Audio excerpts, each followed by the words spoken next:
Hoy hablaremos sobre la Reconquista de San José. San José es la capital de nuestro país y representa el centro político, económico y cultural de Costa Rica, lo que permite basar su economía principalmente en la prestación de servicios, la industria y el comercio, además de contar con diversos espacios públicos que generan turismo urbano.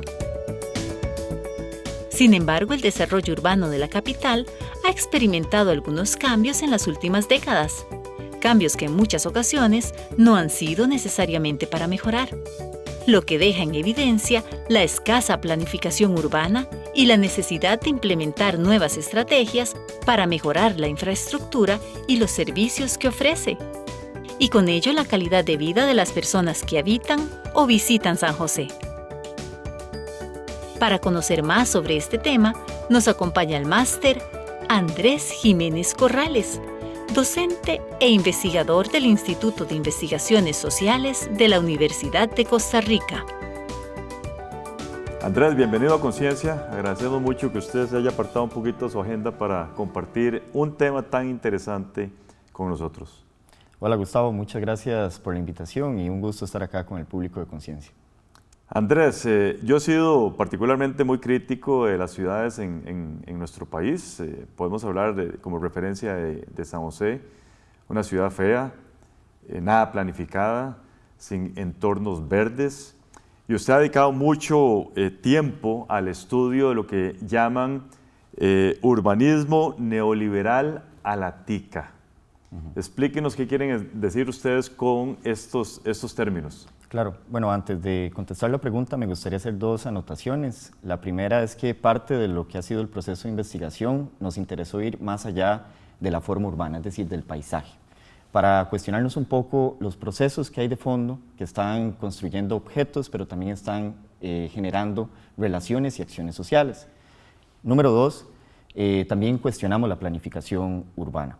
La planificación es un instrumento profundamente político, sirve para determinar muchas cosas y a veces que existan instrumentos de planificación urbana también pueden ser parte de generadores de exclusiones, de desigualdades e injusticias en la ciudad. Entonces, no es un requisito que al haber planificación se generen buenos escenarios sociales.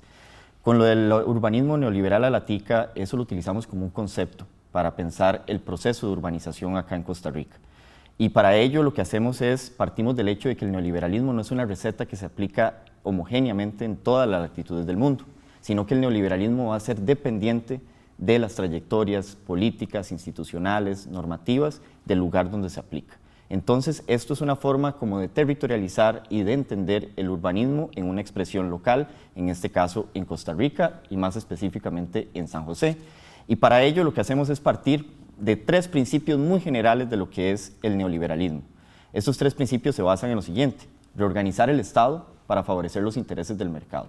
Es decir, se sucede una transformación institucional y normativa para favorecer el mercado. Número dos, garantizar libertades económicas sobre las libertades políticas. Y número tres, y tal vez la más famosa, es reducir la esfera de lo público para ampliar la esfera de lo privado. Esto se traduce en una privatización de bienes, servicios, espacio en general. Entonces, a partir de esto, partimos con estos elementos muy generales para pensar cómo son sus expresiones, en este caso, en San José.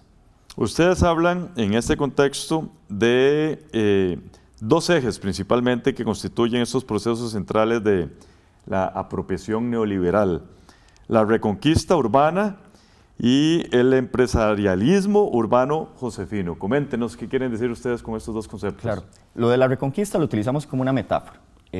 Prácticamente lo que estamos viviendo y en el neoliberalismo se vive no solo en Costa Rica, sino en toda América Latina, un creciente interés por volver a las áreas urbanas centrales, aquellos centros históricos para recuperarlos y valorizarlos dentro de circuitos económicos. Entonces, esta idea de la reconquista, lo que nos habla es un proceso de vuelta al centro para valorizarlo, y valorizándolo, lo que se hace de una u otra forma es ingresarlo dentro de circuitos turísticos, de inversión, para hacer un cambio.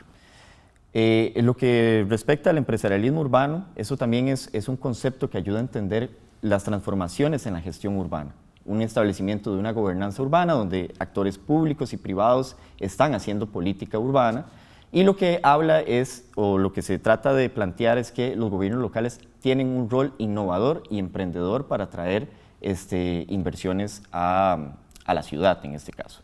Y lo utilizamos a partir de dos características puntuales. Uno, una adecuación institucional y normativa para favorecer el sector inmobiliario, el sector de la construcción, y número dos, la generación de proyectos centrados y especializados. ¿Qué quiere decir esto? Proyectos que simplemente tienen una característica a lo interno, digamos, que generan beneficios solo para las personas que pueden acceder a ellos, y especializados porque son temáticos, de vivienda, cuestiones turísticas, tecnológicas, empresariales. Más o menos eso es lo que lo hemos utilizado para eso. Cuando usted mencionaba la planificación, yo me hacía la pregunta, Andrés, que si realmente ha existido planificación urbana en nuestro país. Y ahora le hago esta pregunta. ¿Cuándo podemos decir que inició la intervención urbana en San José al menos? Sí, ya a finales del siglo XX, en la década de 1990, en la opinión pública y en las autoridades también estaba instalada una visión de que San José estaba deteriorada, abandonada, despoblada. Sucia, etcétera. Hay un montón de adjetivos que se han utilizado. Y eso fue la perfecta justificación para generar una política pública que se llamó Programa de Regeneración y Repoblamiento de San José, el cual se estableció por medio de un decreto ejecutivo en el año 2004. Y en el año 2005 se introdujo dentro del plan regulador, que es el instrumento de planificación urbana local. Entonces surge, empieza a darse esto en el siglo XXI, en este caso, 2004 como un hito, y a partir de ahí se empieza a ejecutar. Y el interés central era traer inversiones, más que todo en vivienda. En este caso, vivienda en altura, que es algunos de los elementos que vemos hoy en la ciudad.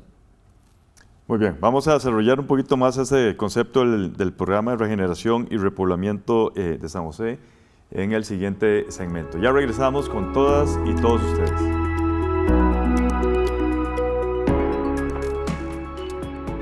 Tras la Guerra de Ochomogo, en el año 1823, se reconoce a San José como la capital de Costa Rica.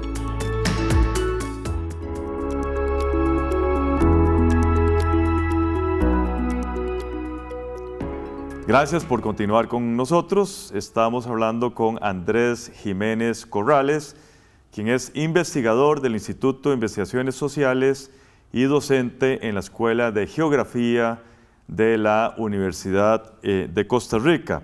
Quiero que retomemos el tema, Andrés, del programa de regeneración y repoblamiento de San José particularmente. ¿Idea de quién? ¿Cómo surgió? Coméntenos esos hechos históricos alrededor de este programa. Como comentaba anteriormente, el programa se oficializa en el año 2004 por medio de un decreto ejecutivo, pero esto venían trabajando ya desde el año 2002-2003, que se conformó una comisión.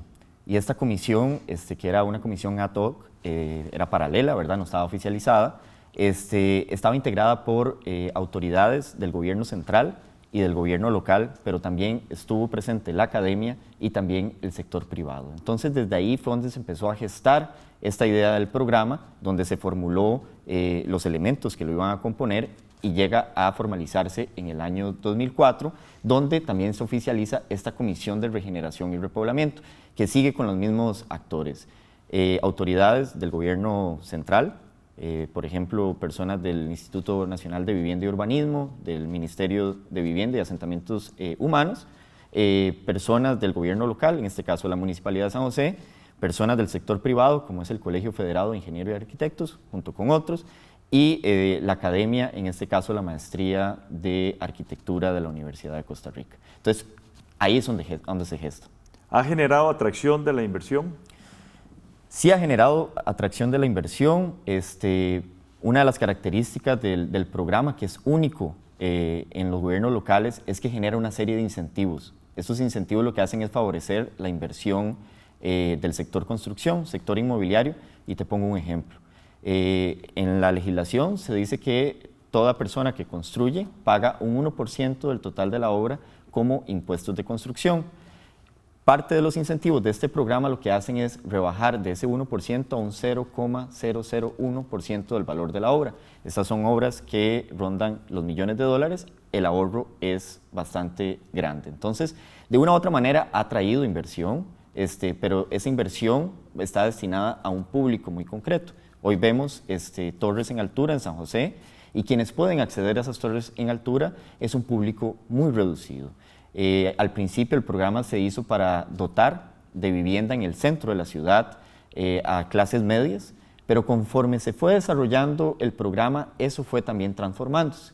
Y hoy en día prácticamente es una clase media alta la que puede acceder a una vivienda en estas nuevas torres en altura. Sí, es cuestionable si eso es realmente una alternativa poblacional en San José, o sea, porque conozco algunos precios de estos complejos o torres que le llamamos, ¿verdad? Torres poblacionales y son extremadamente altos esos precios, en el orden de $600,000, $700,000, usted me dirá. Sí, realmente es un público muy reducido al que puede acceder a estas nuevas torres de vivienda, lo cual también es lo que planteamos, se está generando una ciudad, o pareciera que se está proyectando una ciudad que va a ser exclusiva y va a ser excluyente, es decir, exclusiva para unas pocas personas y excluyente porque todas aquellas que no pueden acceder a estas torres de vivienda pueden ser expulsadas. Y también eso ha sucedido.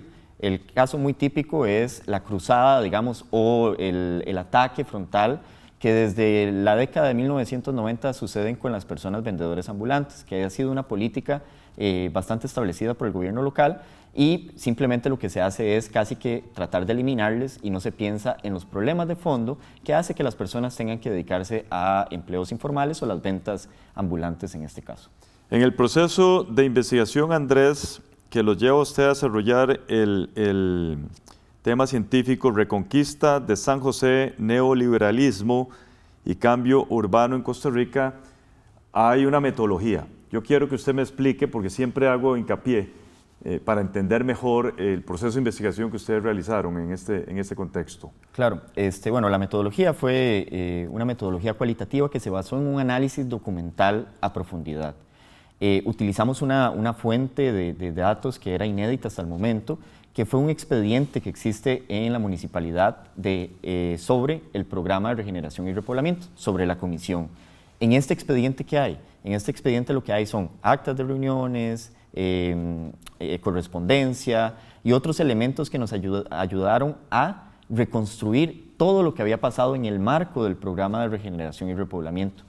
Esto fue complementado con entrevistas a funcionarios públicos encargados de temas de planificación, desarrollo urbano, pero también investigaciones especializadas que ayudaron a complementar lo que estábamos generando y también una serie de noticias periodísticas, informes de otras instituciones públicas, lo cual al final nos ayudó a generar esta lectura que estamos haciendo sobre los procesos de transformación que se están dando en San José en este caso. Yo le agradecería, Andrés, si compartimos los principales resultados de la investigación de ustedes. Bueno, el programa de regeneración y repoblamiento es un programa que también está acotado, no es para todo el cantón San José, sino es para la capital de San José, que está compuesta por 4 distritos centrales, a saber, Carmen, Merced, Hospital y Catedral.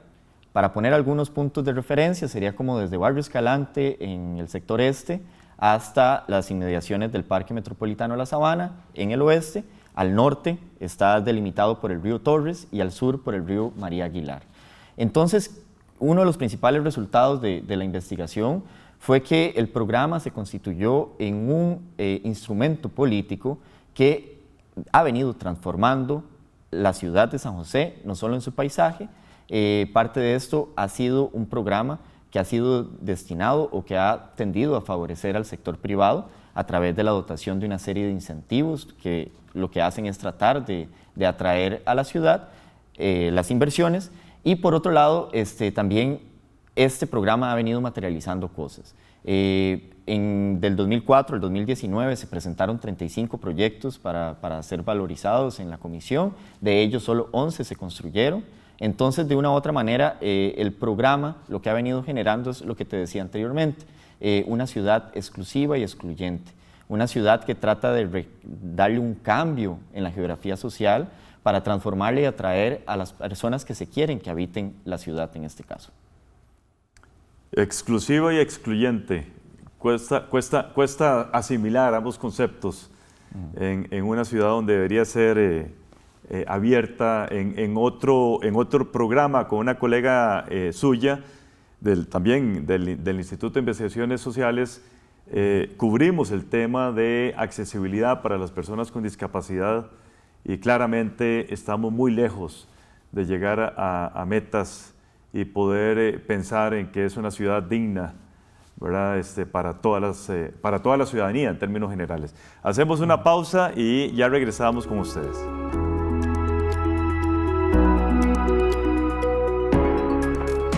Según datos del INEC, en el 2022 San José presenta la mayor concentración poblacional al alcanzar 1.601.167 habitantes.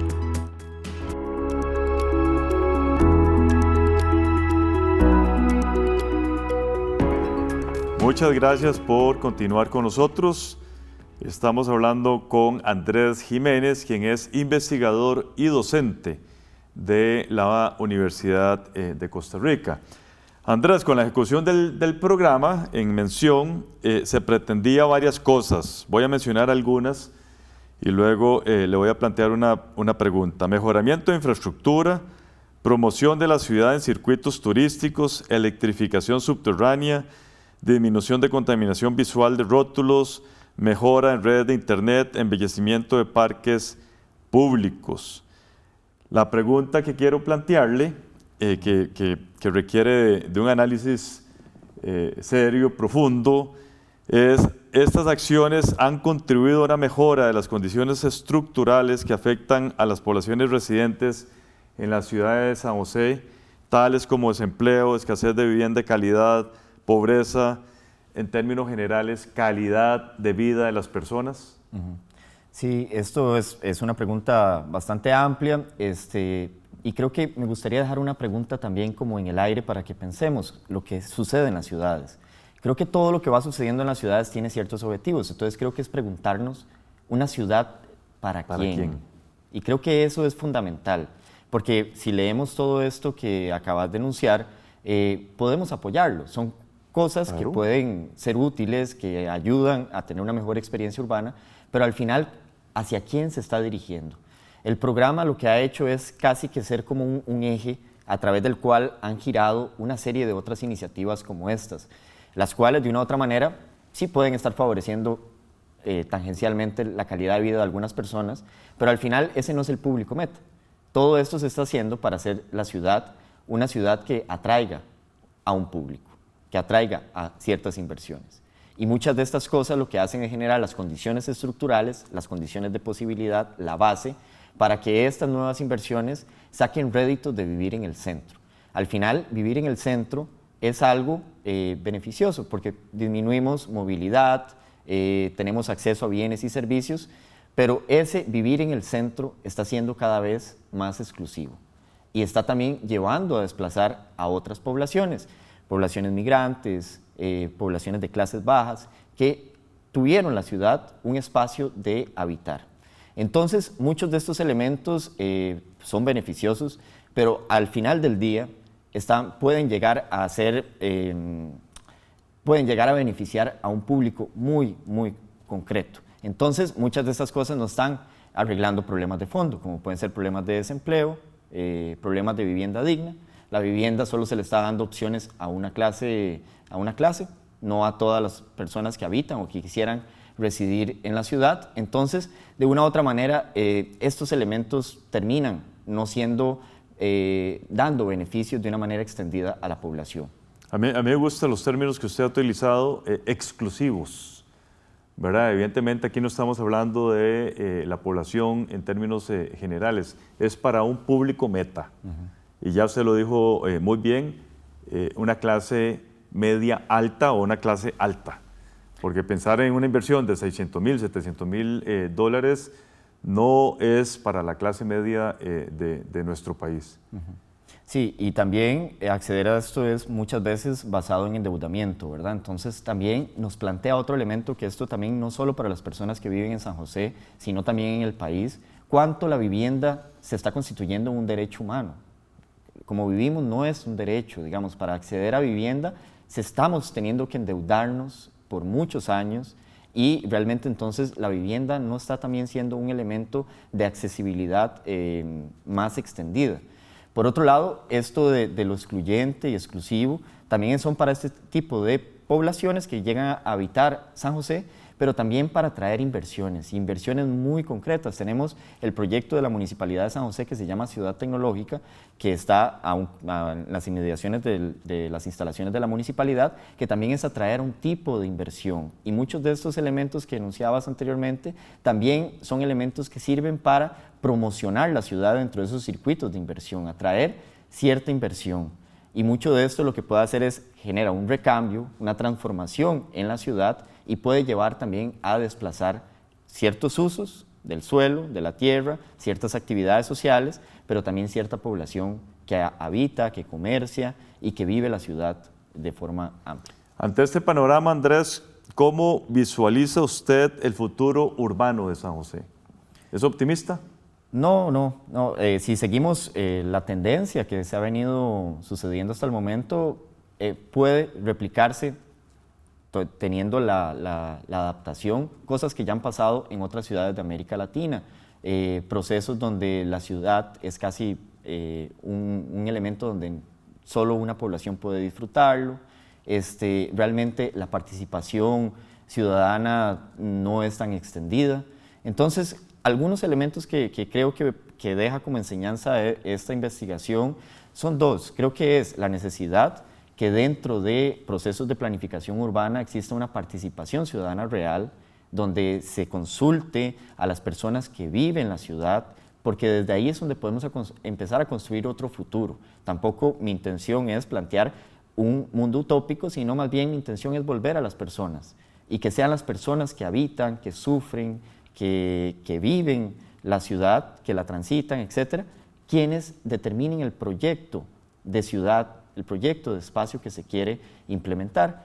Y número dos, hablando de vivienda, creo que el centro no debería ser un espacio exclusivo, sino que deberían de generarse opciones habitacionales para otras clases y que exista una mixtura social en la ciudad. Siempre que la ciudad se termina elitizando, esto genera también muchos problemas sociales en general y promueve injusticias y desigualdades. Totalmente de acuerdo, y hay que considerar el entorno verde, que es extremadamente importante en ese contexto también. Sí. Andrés, muchísimas gracias. Vamos a estar muy pendientes de los avances de esos procesos de investigación que ustedes llevan a cabo desde el Instituto de Investigaciones Sociales. Muchísimas gracias. Gracias a todas y todos ustedes. Continúen con la programación de Canal 15, UCR, no sin antes ver nuestra sección de conceptos. Gracias por acompañarnos a otro segmento de Conceptos. Soy Catalina Lao y como en cada programa de conciencia, les vengo a definir algunas de las palabras que se usaron. Hoy, por ejemplo, se dijo esto. Y para ello lo que hacemos es, partimos del hecho de que el neoliberalismo no es una receta que se aplica homogéneamente en todas las latitudes del mundo. Se conoce como neoliberalismo a la teoría política y económica que tiende a reducir al mínimo la intervención del Estado. El neoliberalismo surge como una reacción a las políticas del Estado benefactor, ya que considera que el Estado debería cumplir únicamente sus funciones en la organización de la sociedad. Como señala el invitado, el neoliberalismo no es una receta, sino que depende de las trayectorias políticas, institucionales y normativas del lugar donde se aplique. Pero también definiré la palabra que se usó aquí. Las transformaciones en la gestión urbana. Un establecimiento de una gobernanza urbana donde actores públicos y privados están haciendo política. Gobernanza es una forma de gobierno basada en la interrelación equilibrada del Estado, la sociedad civil y el mercado para lograr un desarrollo económico, social e institucional estable.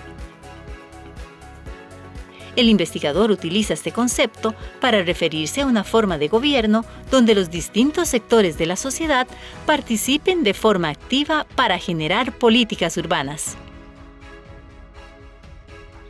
Esto fue Conceptos. Los espero en el próximo programa de Conciencia para seguir definiendo más palabras. No olviden visitar nuestros sitios de YouTube y Facebook. Hasta la próxima.